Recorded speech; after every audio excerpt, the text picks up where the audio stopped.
Basé au Burundi depuis octobre dernier, Nelson est chargé de la sécurité d'hommes politiques de retour au pays après des années d'exil. Environ 150 hommes politiques sont censés rentrer progressivement au pays pour participer au nouveau gouvernement de transition.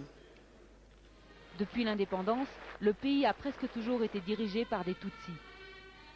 Les deux seuls chefs d'État Hutus sont tous deux morts assassinés. Les hommes politiques de retour d'exil ne se sentent pas en sécurité et réclament une protection rapprochée. C'est la mission des militaires sud-africains. L'intégration d'un millier de soldats étrangers n'est évidemment pas chose aisée. Mais peu à peu, ils se fondent dans le paysage et la plupart des Burundais commencent à les accepter. Généralement, nous trouvons les Burundais très amicaux. Quand nous allons à l'aéroport, on croise beaucoup de gens dans la rue, on les salue et ils nous répondent. Mais une ou deux fois, on nous a fait des signes négatifs, hostiles. Gaëtan Nikobamier est l'un des hommes politiques de retour d'exil. Aujourd'hui, ministre de l'Environnement et du Tourisme, il préside aussi le G7, un regroupement de 7 partis Hutus. Depuis son retour, il se sent un peu comme une star, continuellement entouré de gardes du corps lourdement armés. Mais il s'est habitué à cette présence un peu envahissante. Ils m'appellent leur papa. Donc, s'ils partent, bon, je ne vais pas les en empêcher parce que ce n'est pas moi le décideur, mais disons que j'aurai quand même un peu de tristesse. Le ministre ne sera pas le seul à regretter leur départ. Les commerçants du marché central de Bujumbura seraient bien malheureux de les voir partir. Depuis l'arrivée du contingent sud-africain, les affaires marchent fort. Et c'est aussi l'occasion d'engager le dialogue avec succès, visiblement. Oui, il y a bien quelques problèmes de langue, mais nous faisons des signes avec les mains et les gens comprennent tout de suite. Et il y a aussi les échanges culturels et sportifs. Ebalo est passionné de rugby, un sport très peu connu au Burundi. En Afrique du Sud, le ballon ovale est presque un symbole national que les soldats ont bien sûr ramené dans leur bagage. Nous sommes très contents qu'il soit là, parce qu'on jouait au rugby avant, mais on ne connaissait pas grand-chose à ce sport. Et les Sud-Africains n'hésitent pas à s'initier au jeu local de Ligisoro, et là, ce sont les Burundais les meilleurs. L'ambiance est détendue, les méfiances tombent. Tels que je les vois, ils aiment les gens et les gens les aiment. Ils sont ouverts et pas prétentieux. Malgré ces moments d'amitié et de tolérance, le Burundi reste un pays où la suspicion et les rancœurs sont difficiles à dissiper. De nombreux Tutsis voudraient que les Sud-Africains quittent le pays. Ils les accusent de protéger des criminels de guerre. D'autres se sentent mal à l'aise face à la présence dans leur pays de cette armée étrangère suréquipée. C'est mon opinion. Moi, je crois que c'est le début de la recolonisation. Autre problème, sur les 150 hommes politiques prévus, 9 seulement sont rentrés au pays depuis 3 mois. De plus, malgré leur professionnalisme, les militaires sud-africains n'ont pas réussi à protéger un des leurs, retrouvé étranglé dans le quartier pauvre de Kinama, dans des circonstances toujours non élucidées. Je suis très touché et perturbé. C'est un de nos collègues.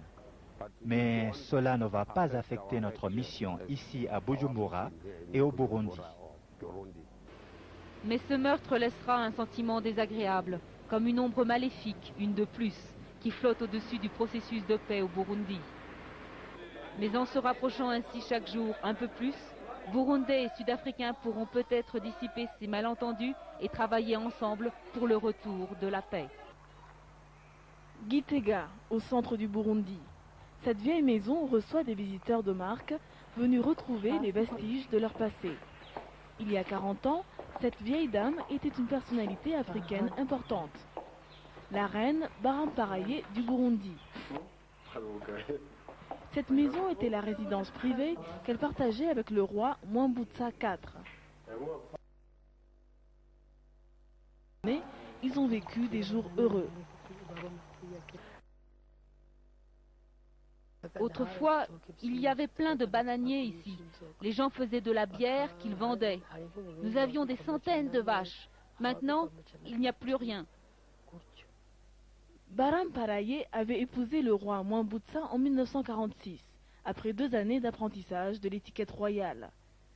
Elle était une reine discrète, effacée, et n'aimait pas quitter son pays.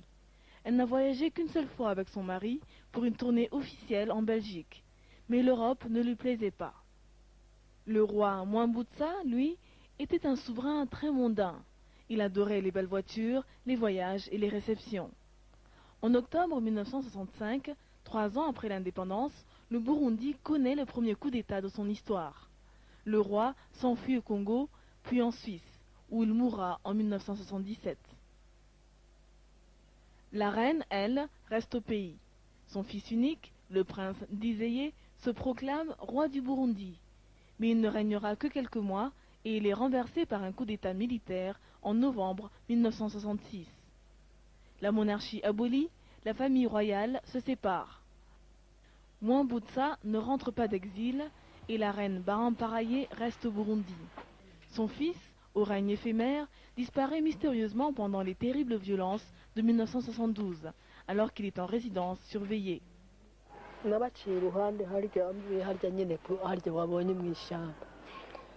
Je revenais des champs et je suis passé à côté de la maison. J'ai vu les militaires, ils sortaient des voitures. Ils ont emmené mon fils. On ne l'a plus jamais revu. L'ancienne reine se réfugie ici, dans la résidence privée du couple royal. Mais très vite, on la chasse.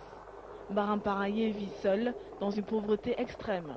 Elle est finalement secourue par la famille de son frère. Depuis, elle mène une vie recluse et bien peu de Burundais connaissent même son existence.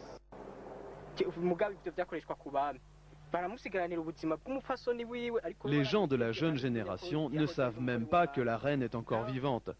Ils ne savent pas où elle est. Baram Paraye n'a plus rien. L'État a confisqué la fortune et les biens privés du roi, dont la propriété de Gitega et les 115 hectares de terre qui l'entourent. L'ancienne reine tente sans relâche de récupérer ses biens, avec l'aide de son neveu. Et depuis peu, le gouvernement se montre conciliant. Une commission spéciale a même été constituée pour mener l'enquête. Du côté du gouvernement, il y a une réelle volonté de restituer effectivement ces biens à la famille royale une fois que les preuves seront produites. Et la tâche principale dévolue à cette commission, c'est bien sûr de travailler, de faire en sorte que ces preuves soient réunies et certainement le gouvernement agira. Mais après une bataille de 30 ans, l'ex-reine et sa famille ne veulent pas se contenter de promesses. Le président de la République, comme il a promis de restituer tous ses biens, nous croyons que quand il a donné sa parole d'honneur, il va la tenir. Mais on aimerait quand même que ça soit le plus vite possible, parce que le temps passe, les choses changent. La vieille dame sait bien que les fastes de la vie royale sont une histoire du passé. Malgré son grand âge, elle est déterminée à se tourner vers l'avenir. Son vœu le plus cher, voir les Burundais lui donner enfin le respect qu'elle pense mériter après 30 ans d'indifférence.